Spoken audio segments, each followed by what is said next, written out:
Mwaramutse mwese isashimwe ibyo kuko dukwiye gushima Imana ko byakoze ni byinshi yagombaga gutanga Yesu ikarekeraho ariko ntabwo ariko byagenze yatanze Yesu ikindi kandi yongera no gushyira ingufu nyinshi mu kutubwiriza uburyo Yesu yatugirira akamaro. Abantu tugira imyumvire myinshi cyane ko akenshi tuba tunagendera ku bitekerezo by'ibyifuzo byacu cyangwa se ibitekerezo by'ibyo tuba twiyumvamo. Nibyo koko abantu nta muntu n'umwe unezezwa no gupfa nk'uko twabibonye ejo aho ijambo ry'Imana ritubwira yuko izaturemamo umutima mushya. Iryo jambo bwaryo nk'uko twabibonye ririmo ikintu tugomba gutekerezaho kikadufungurira amarembo yo kwiyegurira Imana mu buryo bwuzuye. Cyangwa se iryo jambo tubitekerejeho twasangamo ikindi gitekerezo kirimo icy'Imana idushakaho, kandi icyo Imana idushakaho kikaba ni ingenzi cyane kugira ngo icyo ishaka kibashe gusohora muri twebwe. Niba ivuga yuko tugomba kugira umutima mushya, abantu benshi ntabwo dutekereza yuko hari n'undi mutima tugenje gute dusangamo.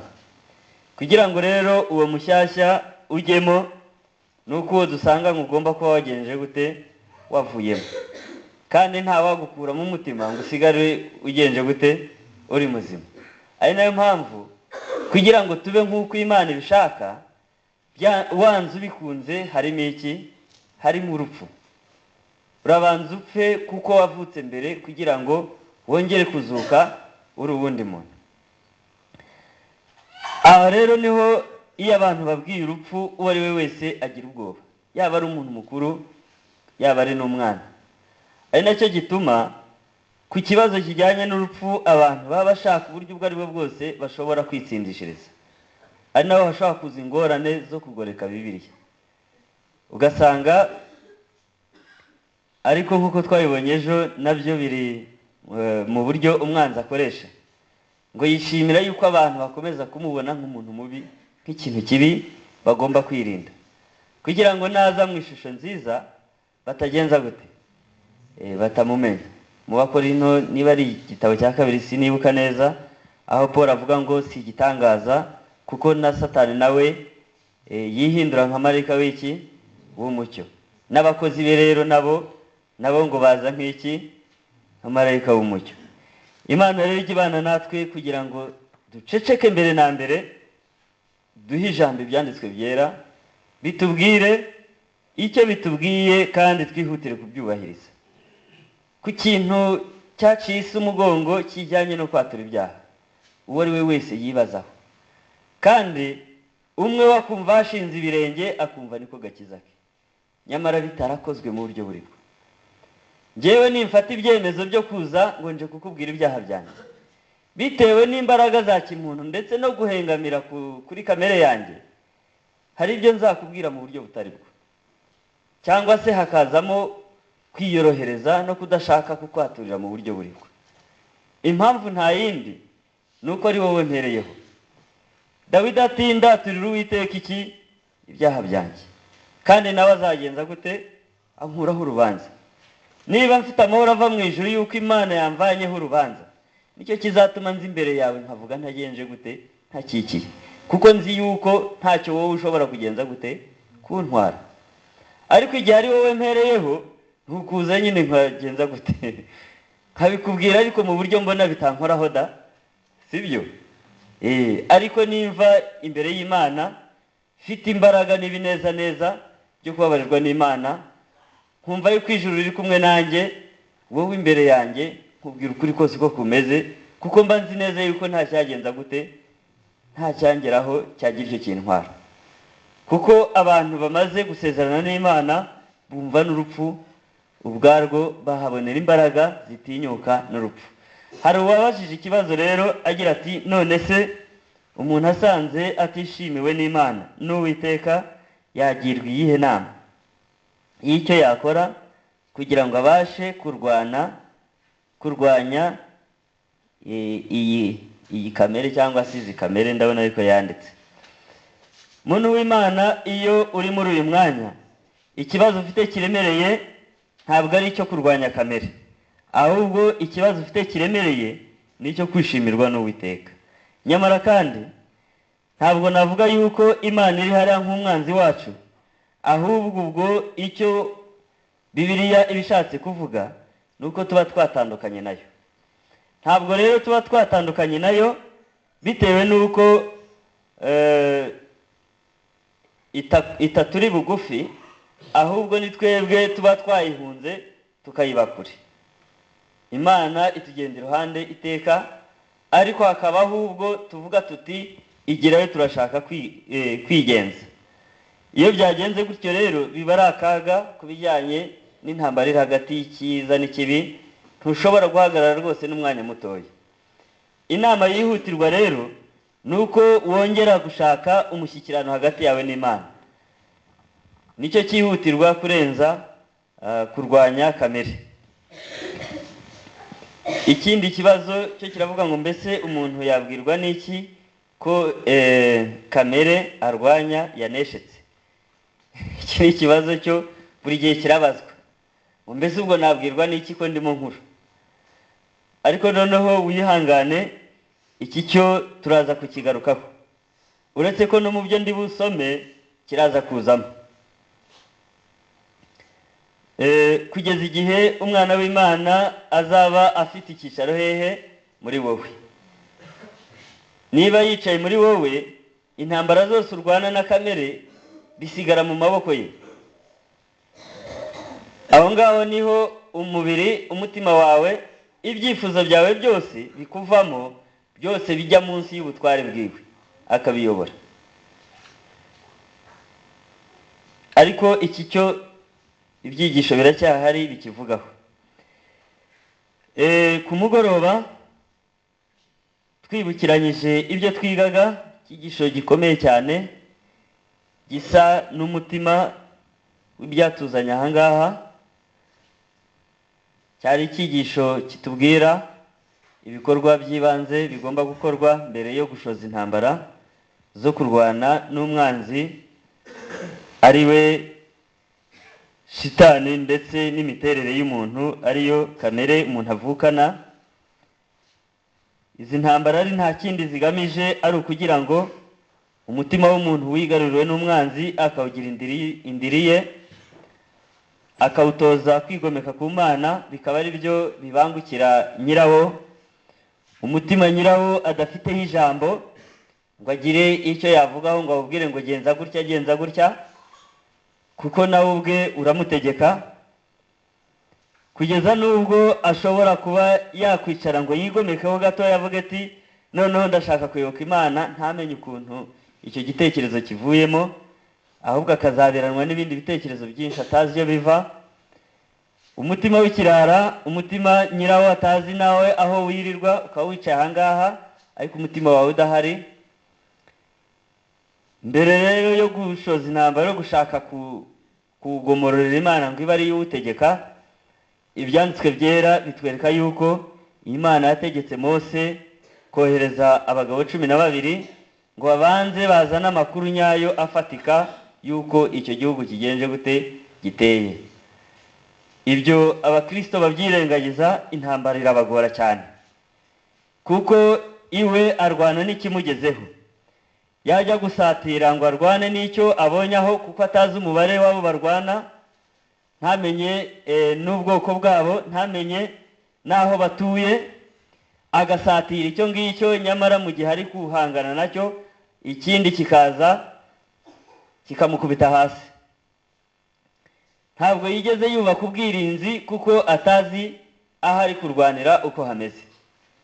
Nyamara wowe nubanza ukicara hasi ugasubiza ibitekerezo inyuma, umutima wawe ukawushyira hasi ukawucenshura, ukisubiramo nk'uko intumwa y'Imana Paul abivuga, ukavuga uti rwose dore uko nteye, ukabishyira ku murongo. Kandi muri ibyo byose ndareba nkasanga igifite imbaraga muri byo ni iki ngiki, ku buryo wisobanukirwa neza.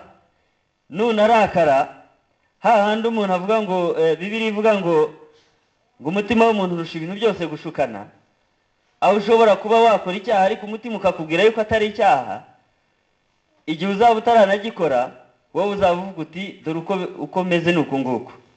Aho ngaho rero ushobora kubaka ibirindiro bikomeye ukavuga uti ndabizi ndi umunyamahane, nzaza ngendera kure ikintu icyo ari cyo cyose cyatuma ngenza gute ndakara.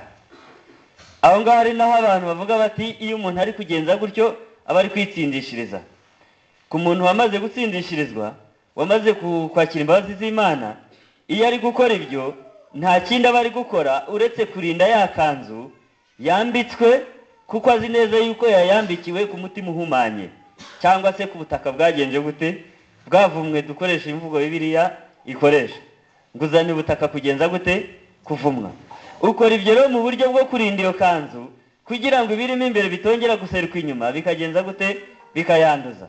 Nyamara kandi atari uguhagarariraho, ahubwo uri gutegura ibitero byo gutera imbere aho hantu hashobora kwanduza ya kanzu urangaye gatoya. Ibyo rero ni intambara umuntu arwana, ariko icyo nashaka kuvuga, igihe uri gukora ibyo cyane cyane wite ku kintu wamaze kubona kigira imbaraga cyane kurenza ibindi, ubona kitwizingiraho vuba kurenza ibindi, sibyo?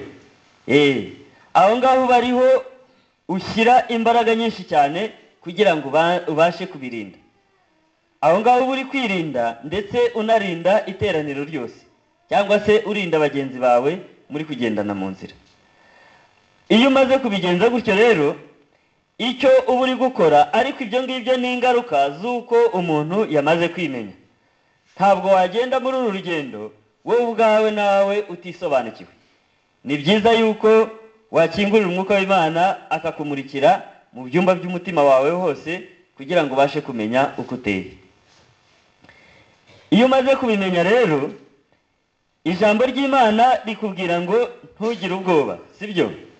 Ntugire ubwoba, ngo mushire ubwoba, musorome ku mbuto zo muri icyo giti, zo muri icyo gihugu mugenze gute muzizane. Bantu b'Imana, iyo wikubise amaso wowe ubwawe umurikiwe n'umwuka w'Imana, nibyo koko umuntu agira ubwoba, kuko wabona umutima wabaye iki akahebwe.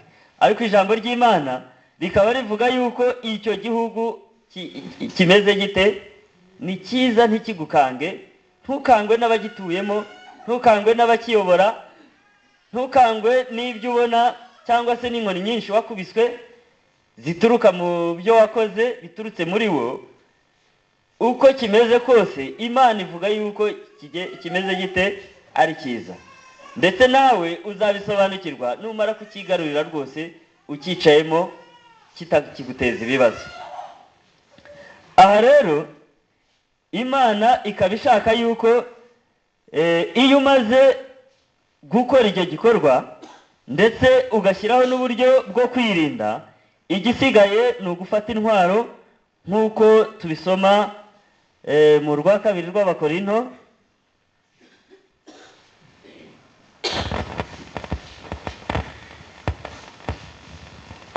urwa kabiri rw'Abakorinto, kuko intwaro zacu burya ntimuzazisuzugure, ntabwo zoroshye.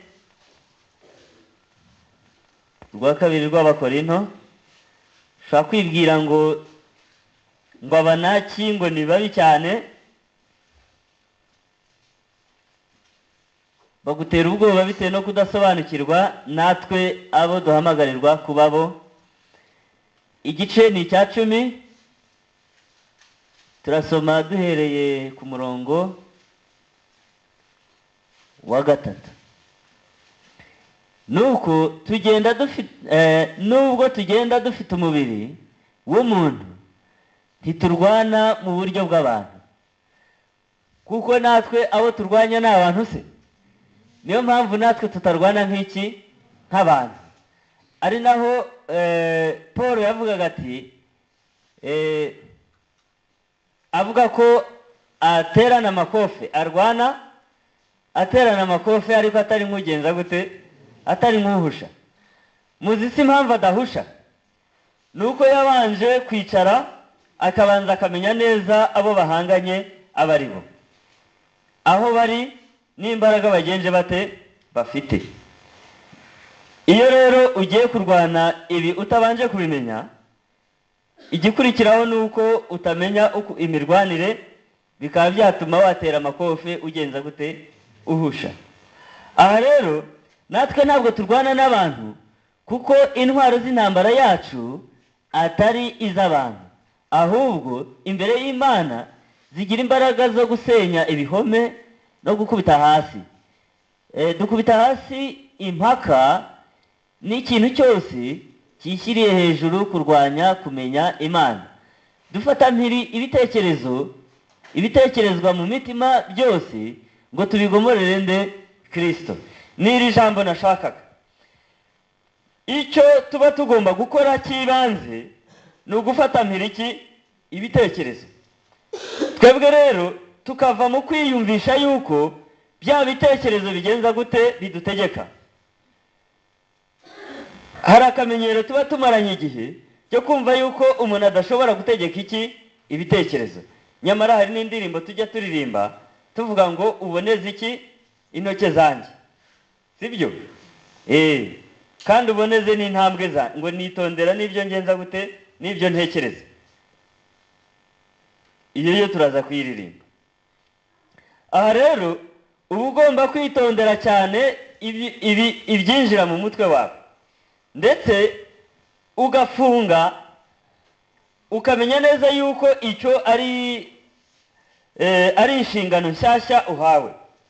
Mbere ntabwo wajyaga ujya ku ntambara yo kurinda umutima wawe, ngo rinda umutima wawe kuruta ibintu byose birindwa, kuko arimwo iby'ubugingo bigenza gute biva. Noneho uba umaze gufata n'inshingano yo kurinda ibyinjira hehe mu mutima, ukavuga uti ibyinjiyemo birahagije, nibyo tugomba guhangana. Ugafunga kugira ngo bitakomeza kugenza gute kwinjira. Ukavuga uti ibyinjiye birahagije, nibirekera aho ngaho. Aho ngaho ni hahandi umuntu aba agiye ku rugamba rwo kwitondera ibyo areba, sibyo? Akajya ku rugamba rwo kwitondera ibyo yumvisha amatwi, akajya ku rugamba rwo kwitondera ibyo akoraho n'intoki. Byaba na ngombwa wakumva rwose bikurushije intege, erega ugakuramo ukirukanka ukabihunga. None se Yosefu ko yahunze umurusha imbaraga? Ukabizibira rwose, wakumva bibaye intambara ikomeye ukagenza gute? Ugahunga ukava mu nzira. Uzumva umutima ukubwira ngo ubundi se ukoze iki? Ngo ibyo ni ukwitsindishiriza, ukumva umutima hari ibyo ugenda uzikura.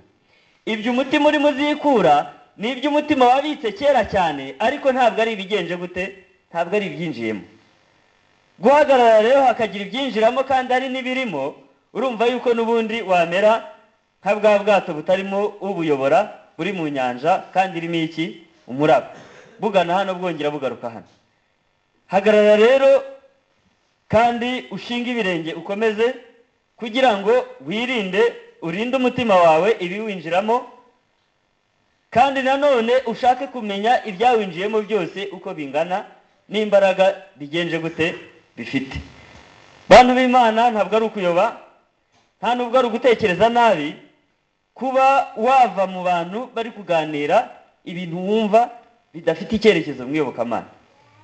Cyane ku muntu ugitangira urugamba aba agomba rwose kubikomeraho cyane.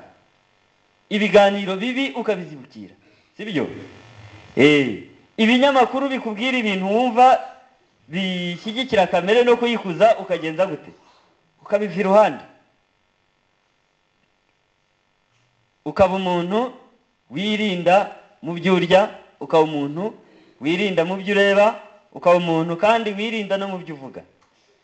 Ngira ngo ni Yakobo wavuze yuko washobora kurinda ururimi yaba akoze igikorwa gikomeye cyane, sibyo? Ibi ngibi ni intambara ikomeye, ni intambara ikomeye, kuko hari byinshi mu nyungu zawe bizagenda bihatakarira. Hari umwarimu watwigishaga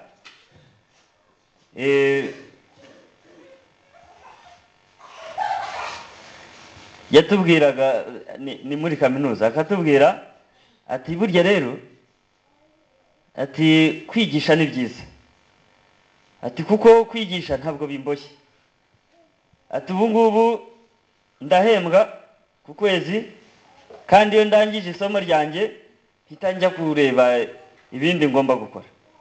Ati namanuka nko mu kabari nkahahurira n'umuntu akambwira ati aha hari ikiraka. Ubwo avuze atyo ahita bishingira ati burya umuntu utagera mu kabari hari ibintu byinshi ahomba. Ese mugira ngo sibyo koko?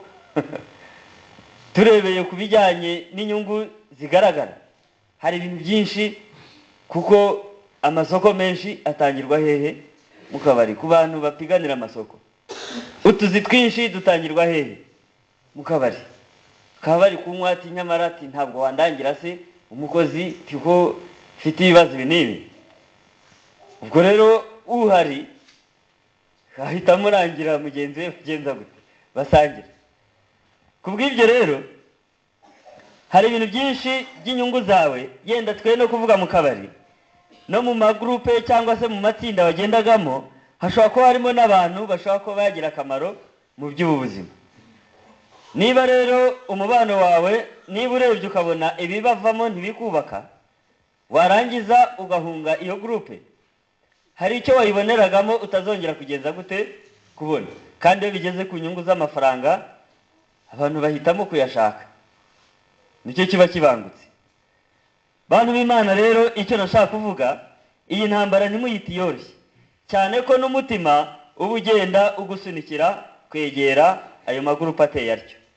Byanatinda n'umuryango ubamo nawo ugatangira kukumerera nabi, bitewe n'uko hari ibyo urimo uhomba byawuteza imbere, bitewe no guhunga ayo magroupe ateye atyo. Nyamara rero uko byaba bikomeye kose, icyigisho cy'uyu munsi kiratubwira ngo Uwiteka ashaka ko tugenza gute tujya i Kanani. Turi kugendana, ashaka ko tugira umutima mushya uko byamera uko ariko kose. Uko byaba bikomeye kose, arashaka yuko tuba abantu bahindutse, bafite umutima mushya, cyangwa se bafite ibiro by'umwana w'Imana mu mitima yabo, kuko ari we wenyine ushobora kubabashisha kuba abantu bashyitse. Ariko hari ikindi yenda tutavuzeho cyane, ariko tuzakigarukaho. Ushobora kubireba ukabona birakanganye, ariko kandi ugorwa n'intango gusa, kuko iyo ushyize mu bikorwa ubu bushake bwo gushaka kurwana iyi ntambara nziza, Yesu nawe aba ari kumwe nawe mu byo ubabaramo byose.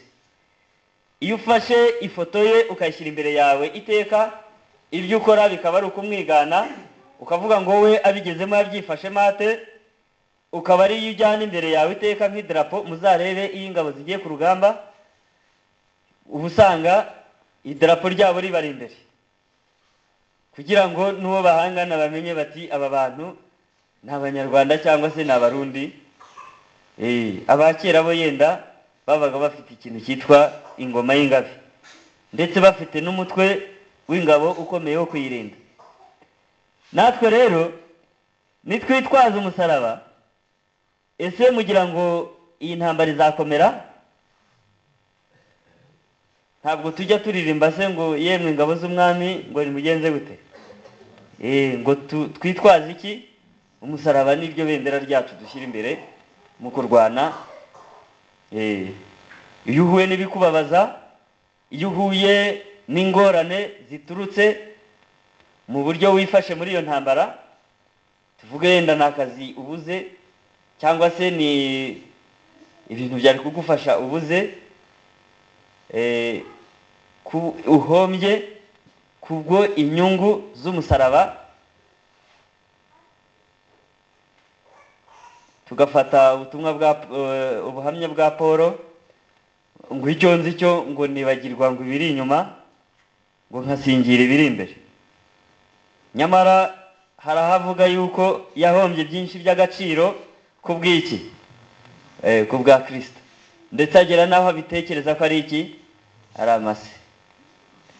muzi kuba umuroma mu gihe cye, kuba umuroma mu gihe cye byaragutungaga, bakakuzanira amaturo n'iki, kuko Roma yari ikomeye icyo gihe. Nyamara we yari umuroma ku bwaki, ku bw'akavukire, sibyo? Muribuka ahantu yigeze kwiregura avuga ngo mbese ngo biremewe yuko ngo umuroma afatwa gutya agacirwa urubanza gutya? Umuroma ni ukuvuga ko yagombaga gukora ibyaha ntagire iki, ntagire igikurikirana. Kubw'ibyo rero ntabwo yahisemo gukomeza kwitwa umuroma. Ikindi yari n'umuyobozi w'ingabo. Ibyo byose iryo ni irindi grade ryagombaga gutuma akomeza kuba umukire. Ikindi kandi nanone ibyanditswe byera bivuga yuko yakoze no mu rukiko rwa Sanedre, ari umucamanza. Iryo ni irindi grade nanone ryagombaga kugenza gute kumutunga. Ikindi Paul yari yarize, harya ntavuga yuko ngo yari umwigishwa ngo wa Gamaliyeli. Kuba ku birenge bya Dr. nawe byari kumugira umwigisha wo gushinga ishuri, bakamuzanira abanyeshuri akajya yigisha.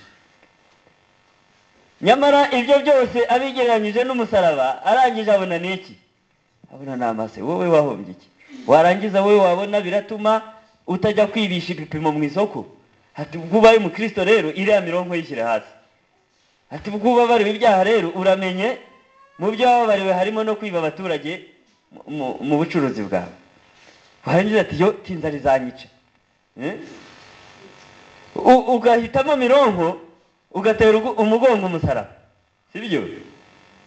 Nyamara utazi neza yuko hari uwaretse akazi ka leta, utuzi twinshi cyane yafasha hasi, ajya kuba umuntu woroheje wo kuboha amahema, yayagurisha akagenza gute, akabona kurya. Ubwo murumva yuko agenda yerekeza ku myitwarire, ku mibereho ya Yesu hano ku isi. Nawe yabazaga intebe akajya kuzigurisha akabona kugenza gute, akabona kurya. Bantu b'Imana rero ni intambara ikomeye, ariko nufata idrapo ugomba kwitwaza muri iyi ntambara rikaba imibereho ya Yesu. Kandi ikindi yenda turaza kubibona hano nimugoroba ku cyigisho cya 12. Ikindi dusabwa ni ukumvira amabwiriza y'umuyobozi w'uru rugamba. Amabwiriza ukayumvira utiriwe uyibazaho byinshi, kuko ku rugamba umusirikare mutoya ntabwo yemererwa kwitekerereza. Mwari mubizi? Ntabwo yemererwa kwitekerereza, ahubwo abagomba kugendera mu mabwiriza y'umuyobozi atiriwe yatekerezaho cyane. Nka kuriya mujya mubona umuntu uyoboye bari abantu baba bakora karasisi kuri jiya, niwe utanga amategeko. Iyo avuze ati zamura akaguru k'ibumoso, uba ugomba guhita ubyubahiriza utabitekerejeho cyane. Ugiye kubitekerezaho uzamura akatakubwiye. Icyo akora ahita agufata akakuvana mu murongo, akavuga ati wowe urimo urabusanya. Yakubwira ngo hindukira, ugahindukira utabanje gutekereza icyo ujya kureba ahakubwiye. Iyo ubigenje utyo rero rwose urugamba ruroroha cyane nko guseka. Mwabyumvise? Turaza kubireba, turabitindaho ku cyigisho kivuga ngo mbese twabyitwaramo dute. Ariko Imana ahangaha irashaka yuko ni amasomo twasomye Yohana igice cya 3 umurongo wa mbere ukageza nko ku murongo wa 3, aho Yesu avugaga ngo ni ukuri ndakubwira yuko utabyawe ubwa kabiri adashobora kugenza gute. Aha rero uko byaba bikomeye kose ntabwo umuti ari ukubireka, kuko umuntu udahindutse ngo abe undi cyangwa se yongere kuvuka, ijuru ntabwo azagenza gute, ntabwo azarikandagiramo. Aha muri Matayo 5:48 hagaragaza yuko Imana ishaka yuko natwe tugira umutima tuba dukiranutse nk'uko nayo igenje gute ikiranutse. Abafilipi 2:5 Imana ishaka yuko tugira umutima nk'uwari muri nde, nk'uwari muri Kristo Yesu. Abagalatiya igice cya 4 umurongo wa 19 Paul ati bana bato abo nongera kuramukwa kugeza igihe Kristo azagenza gute, azaremerwa muri mwebwe. Ni icyerekana yuko umurongo tujyamo uragenda werekeza aho Kristo azagenza gute, azaremerwa muri twebwe. Ahangaha uyu yabajije ati mbese umuntu yabwirwa n'iki ko kamere arwanya yaneshetse? Nuko ugeze igihe Kristo azagenza gute, azaremerwa muri twebwe. Ukibaza ati se urwo rugendo rumara amasaha angahe, rumara igihe kingana iki? Bene data bamwe bayobeye kuri iki kintu, aho bumvaga yuko yajya mu cyumba agapfukama agasenga akabwira Imana, yarangiza akahaguruka ahavanye umutima mushya. Iki kintu ni ikinyoma bavandimwe, ni ikintu mwebwe ubwanyu mugomba gutekerezaho namwe mukumva ko kidashoboka. Niba uko uteye uko byariremye mu myaka umaze, uko uteye uko bikaba byariremye muri wowe bikamara igihe umaze, ntabwo byakurwaho n'iminota 2 cyangwa 3 upfukamye hehe imbere y'Imana. Ahubwo uko uteye uko byamarwaho n'igihe kirenze icyo umaze uriho. Ahantu murahumva? Kandi umutima umeze utyo ntabwo wavanwaho n'amagambo urimo uvuga, ahubwo umutima umeze utyo uvanwaho kuko wubatswe n'ibikorwa wagiye ukora, wubakwa n'amagambo wagiye wumva, wubakwa n'ibintu wagiye ureba. Ari nayo mpamvu uwo mutima uzasenyuka bivuye mu bikorwa wowe ubwawe ugomba gukora, bivuye mu magambo ugomba kumva, ukaza ukicara aho babwiriza bagahora bagutota ijambo ry'Imana. Ni nayo mpamvu ntukwiye gusiba amateraniro ayo ari yo yose, utarebye uwayayoboye uwo ari we, utarebye n'ibyo arimo avuga ibyo ari byo. Agomba kuba afite ijambo ry'Imana mu ntoki gusa, kuko Bibiliya ivuga ngo iby'Imana yaremye byose ni byiza, ntacyo gutabwa kigenje gute kirimo. Byose uba ugomba kubyakira kandi ugapfukama ukanagenza gute, ukabisengera. Aha rero ijambo ry'Imana ritubwira yuko kugira ngo dushyikire uwo mutima mushya ni urugendo rurerure, kandi rukaba n'urugendo rukomeza rukamara igihe kirekire cyane, kugeza igihe umwana w'Imana azaba yamaze kugenza gute, kuremerwa muri wowe. Kugeza igihe rero aho ngaho hajemo indangabihe wowe ubwawe udategeka. Kugeza igihe byarise, kugeza igihe umwana w'Imana azaba yagenje gute, yamaze kuremerwa muri wowe. Aha rero turabisoma, twavugaga iri somo ryo mu Bagalatiya igice cya 4 umurongo wa 19, ndetse n'urwa 2 rwa Petero igice cya 1 umurongo wa 19, kugeza igihe inyenyeri yo mu ruturuturu izagenza gute, izabandura. Ntabwo ari wowe uzayitegeka. Reka mbabwire, Imana yahaye amabwiriza Mose tubona hariya mu Kuva igice cya 25 umurongo wa 8, ngo kandi bandemere ubuturo bwera ngenze gute, nture hagati muri bo. Mose yaragiye yegeranya, ategeka abantu kuzana ibigomba kuvamo iryo hema, ategeka abahanga mu bwubatsi baraza barariteranya. Mwibaza yuko se atari ibintu byamaze igihe? Kandi Imana yababwiye gushyiramo ingufu zabo, bashyiramo ubutunzi bwabo, bashyiramo n'ubwenge bwabo, ndetse bashyiramo n'igihe cyabo. Ari nayo mpamvu aka gakiza k'Imana umugabane wa 2 kadusaba ingufu bavandimwe, kadusaba ingufu zo kwirwanya, kadusaba ingufu zo kurwanya ibintu byose byishyirira hejuru kurwanya Imana muri twebwe. Niba rero kadusaba kurwana, ntabwo ari amahoro, sibyo? Ni intambara. Mose rero bamaze guteranya ririya hema, Imana ibonye yuko ryuzuye koko nk'uko yagenje gute, yabitegetse, Imana igenza gute, iraritaha. Abantu bose barabibona, ubwiza bw'Imana burahuzura, ngo ndetse n'abatambyi bananirwa kugenza gute, kwinjira. Niko byagenze na Salomo amaze kwimura iri hema, aryimure mu nzu ifatika.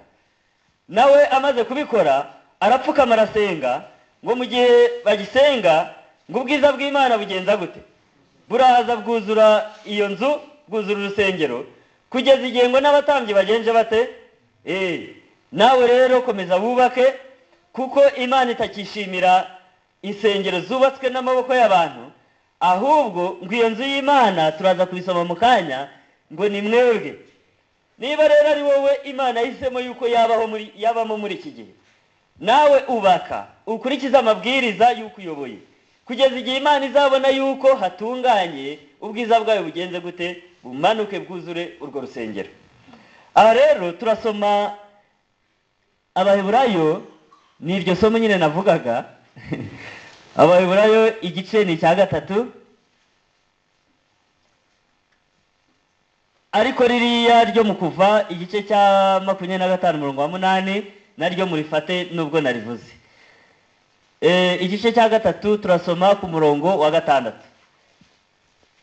Ariko Kristo akiranuka nk'umwana utwara inzu yayo.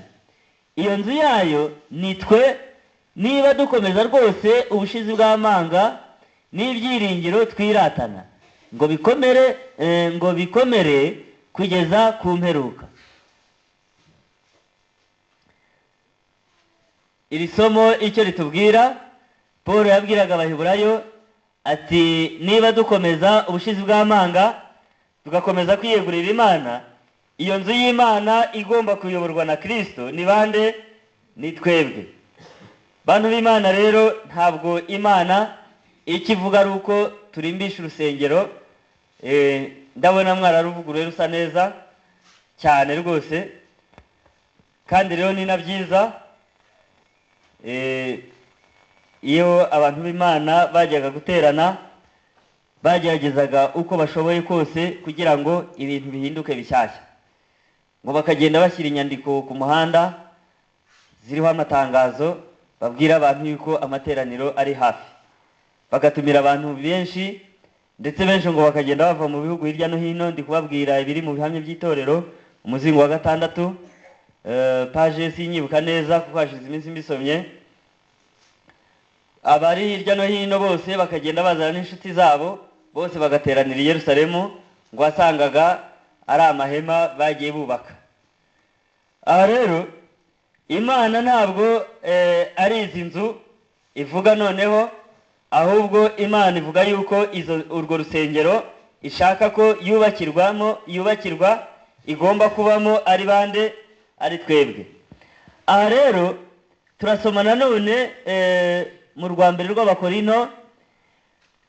Iri somo ni iritwereka yuko Imana ishaka yuko urwo rusengero igomba kubamo rugomba kuba rwubatse muri bande? Muri twebwe. Urwambere rw'Abakorino igice cya 3 ku murongo wa 10.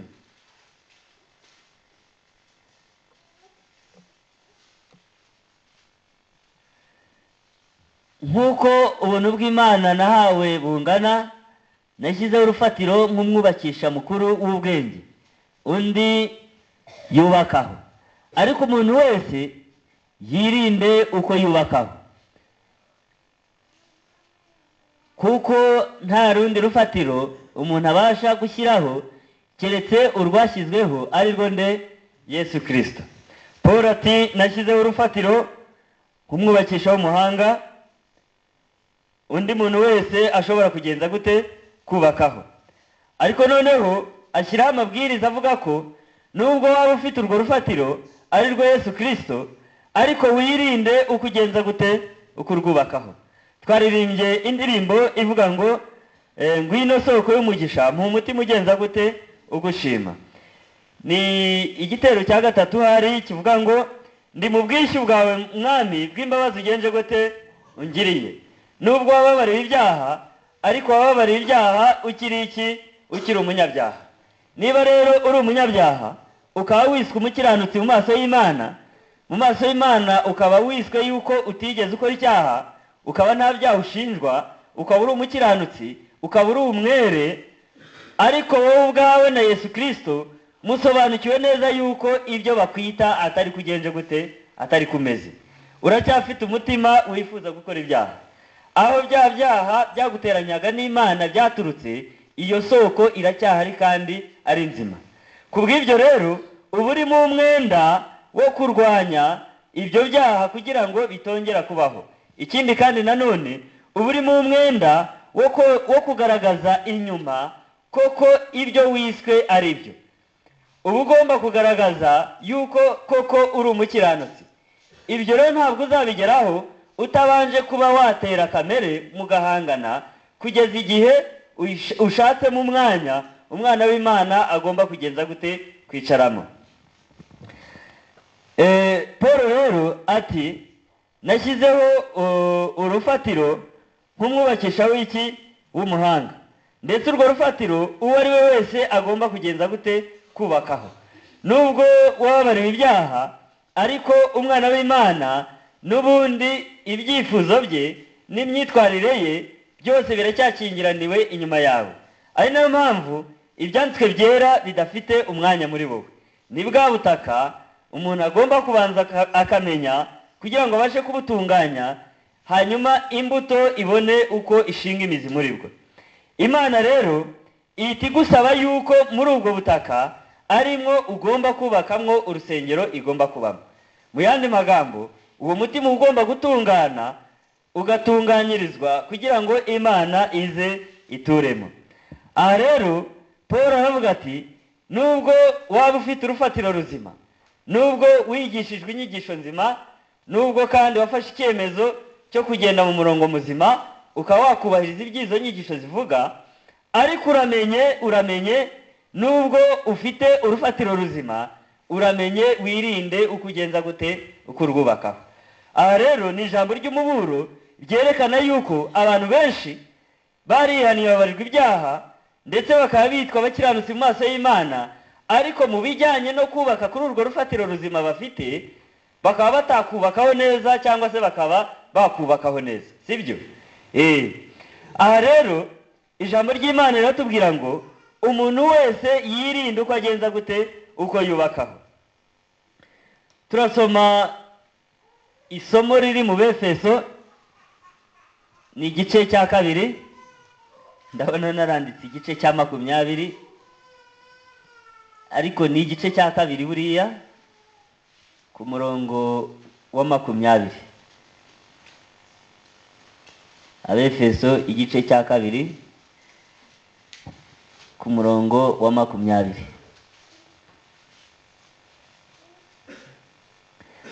Reka yenda duhere ku murongo wa 19.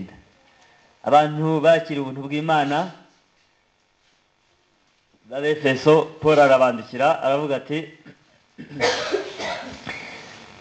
nuko ntimukire abashyitsi n'abasuhuke, ahubwo muri ubwoko bumwe n'abera, ndetse muri abo mu nzu y'Imana, kuko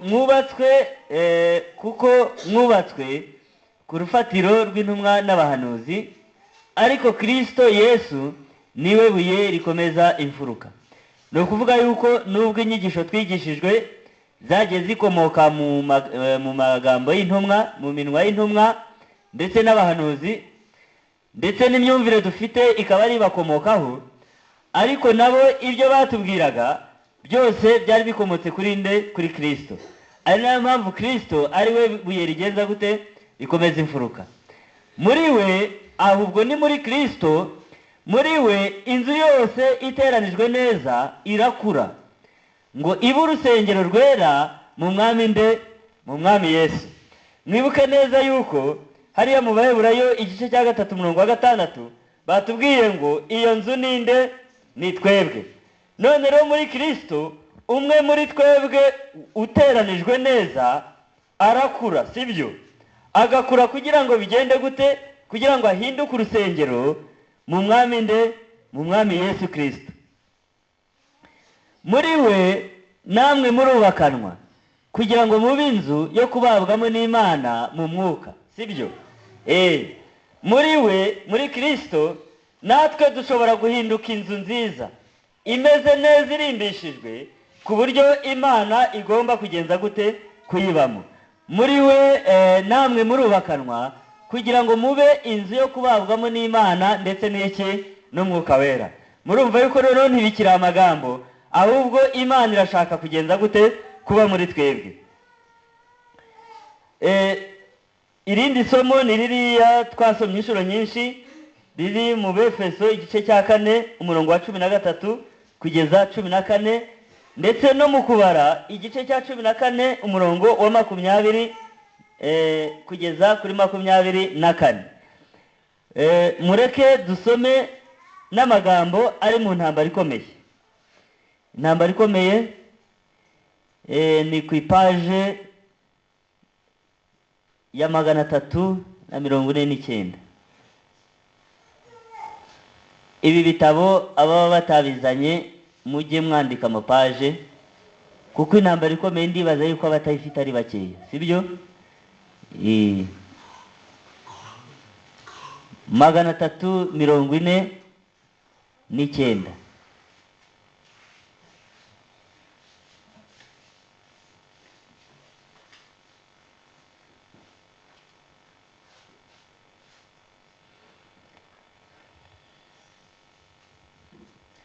Abashaka kugerwaho n'ibyiza biva ku murimo w'umukiza w'ubuhuza ntibakwiriye kugira icyo bemera cyarogoya inshingano yabo yo kugera ku butungane bushyitse bubaha Imana. Mwabyumvise? Abashaka yuko umurimo w'ubuhuza wa Kristo utugirira akamaro, ntabwo tugomba guhuga ngo twemerere ikintu cyose cyaturogoya kugera ku butungane bushyitse Imana igenza gute iduhamagarira. Abashaka kugerwaho n'ibyiza biva mu murimo w'umukiza w'ubuhuza ntibakwiriye kugira icyo bemera cyarogoya inshingano yabo yo kugera ku butungane bushyitse bubaha Imana. Amasaha y'ingenzi aho kuyakoresha mu binezeza by'isi cyangwa ku kwishakira inyungu, yari akwiriye kwegurirwa kwigana umwete ijambo ry'ukuri no gusenga. Amasaha menshi, ngo amasaha y'ingenzi yari akwiye kwegurirwa kugenza gute? Kwiga ijambo ry'Imana ndetse no kugenza gute? No gusenga.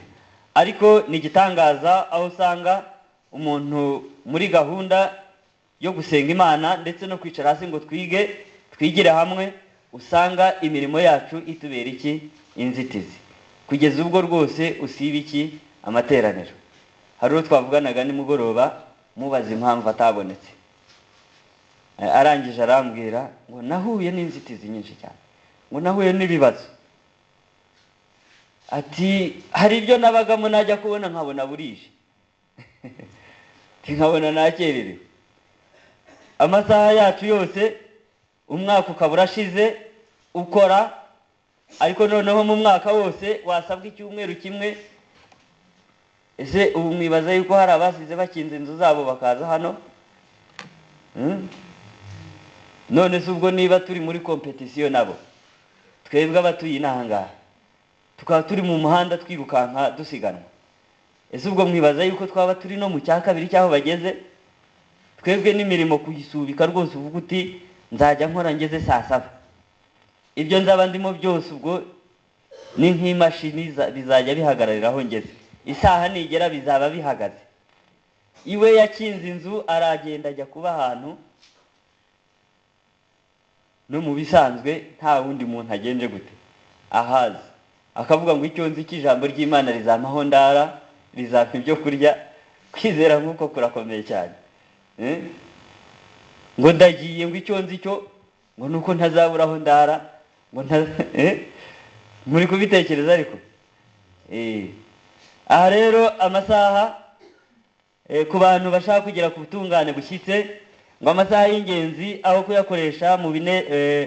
kuyakoresha ku binezeza by'isi cyangwa ku kwishakira inyungu, yari akwiriye kwegurirwa kwigana umwete ijambo ry'ukuri no gusenga.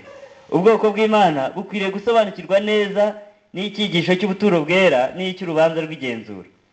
Abantu bose bakwiriye kwimenyera ubwabo umwanya ndetse n'umurimo umutambyi wabo mukuru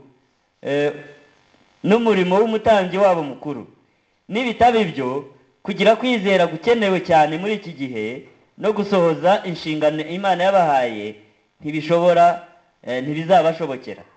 Umuntu wese afite uwo azakiza cyangwa se uwo azazimiza. Iyo wigiriye mu mirimo yawe, ni wowe ubwawe uba wimye iki? Amahirwe, nta wundi muntu. Turi kugendana, nta wundi uhima rwose. Imana iraho n'abamarayika bayiramya ndetse n'abayiha icyubahiro. Ibyo iba yakoze ibi, ngo ikora ibintu bidasanzwe, rimwe mu mwaka ni ukubera wowe n'urukundi gukunda, nta yindi mpamvu. Aha rero umuntu wese afite uwo azazimiza cyangwa uwo azakiza. Buri wese afite urubanza rumutegereje imbere y'Imana. Umuntu wese agomba kuzahagarara imbonankubone imbere y'umucamanza. Mbega uburyo ari ingenzi ko umuntu wese yitegereza iyo shusho ikomeye ubwo urubanza ruzashingwa, ibitabo bikabumburwa, ubwo iherezo ry'ibihe buri wese agomba kuzahagarara mu mugabane we nka Daniyeli.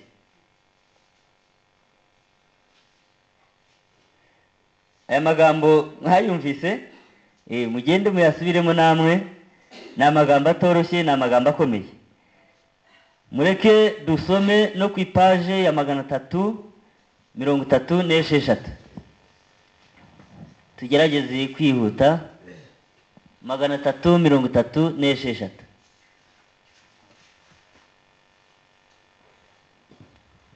Ibyanditswe byera byerekana byeruye ko umurimo wo kwezwa ari umurimo ukomeza. Iyo umunyabyaha yihannye, agirana amahoro n'Imana binyuze mu maraso ya Kristo, akuraho ibyaha, maze imibereho ya gikristo igatangira. Ubwo mwabyumvise, imibereho ya gikristo ngo itangira ryari? Iyo umuntu amaze kwihana akagenza gute? Akabarirwa ibyaha binyuze muri Kristo. Naho imbere y'ibyo, ibyo bitarabaho, imibereho ya gikristo ubwo ibitaragenza gute? Ibitaratangira. Reka mbisubiremo. Ibyanditswe byera byerekana ko umurimo wo kwezwa ari umurimo ukomeza. Iyo umunyabyaha yihannye, agirana amahoro n'Imana binyuze mu maraso ya Kristo, akuraho ibyaha, maze imibereho ya gikristo igatangira. Ubwo nibwo afata urugendo rwo kugera ku butungane. Mwabyumvise, abihannye bakabarirwa ibyaha ntabwo bari bageze kuri plafond y'imibereho ya gikristo ngo birangiriraho, ahubwo ubwo urugendo ruba rugenje gute? Ruba rutangiye. Ngo ubwo nibwo afata urugendo rwo kugenza gute? Rwo kugera ku gutunganywa, agakura kugeza ubwo azagera ku rugero rw'igihagararo cya Kristo. Ese muremera ko ibintu ndi kubisoma? Mugende namwe ibi bitabo murabifite rwose. Mugende murebe ku ipaje 336 kwisubi heruka iri hasi. Agakura kugeza ubwo azagera ku rugero rw'igihagararo cya Kristo. Ntabwo rero kubabarirwa ibyaha byabaye iherezo ry'ubuzima bwa gikristo, ahubwo kubabarirwa ibyaha byagombye kuba intango y'ubuzima bwa gikristo, ikaba intango y'urugendo rugamije kugera hehe? Ku gutunganywa kuzuye, aho umuntu aba afite ubutungane bwa Kristo bwuzuye, aho wa mwenda twamaze kuririmba ngo ndi mu bwishyu bwawe mwami, uwo mwenda ukaba umaze kugenza gute? Kwishyurwa, kuko yiswe umukiranutsi kandi atari umukiranutsi.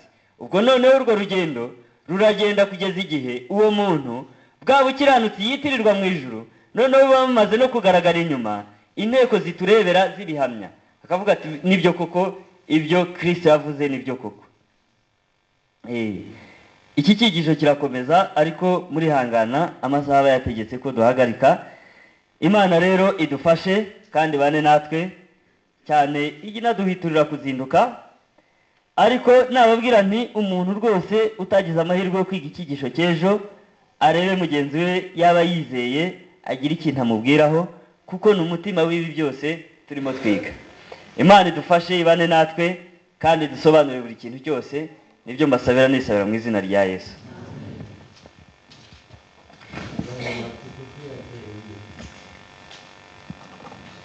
Nigiye mubwiye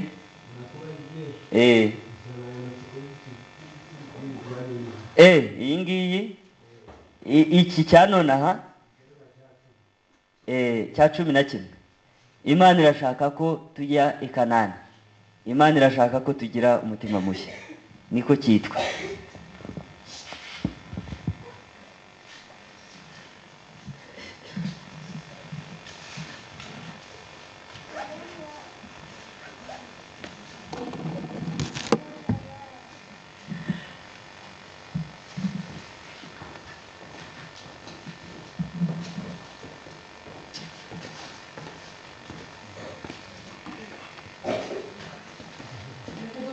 dusome igaragara n'indi mirongo itanu n'enye